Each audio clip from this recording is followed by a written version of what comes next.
Ngayong araw na to ay special sa aking mga katrabaho dito sa Emirates Palace. At dahil first anniversary ng aming outlet dito sa aming pinagtatrabahuan, kaya mas naisipan na nila na mag-party na lang kaysa kumain sa labas. At maaga pala kami naka-out ng trabaho ngayong araw na to, kaya samahan nyo kami mag-enjoy. Kitang-kita ko talaga ang happiness sa kanilang mga mukha kasi nga medyo maaga kami nakauwi ngayong araw na to at saka super excited talaga sila mag-party.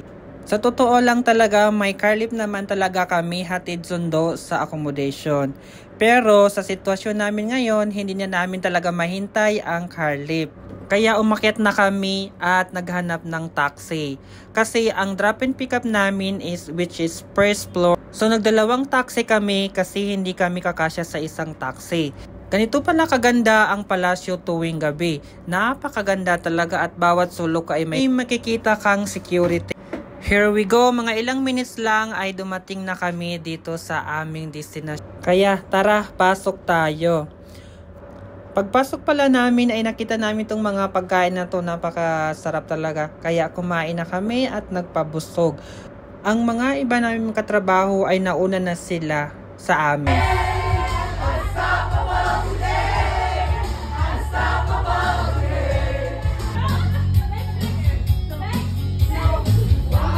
Siyempre, hindi na maiwasan ang inuman, may alak, pero tayo sa gilid lang tayo nanonood sa kanila kasi bawal tayo. See you, bye!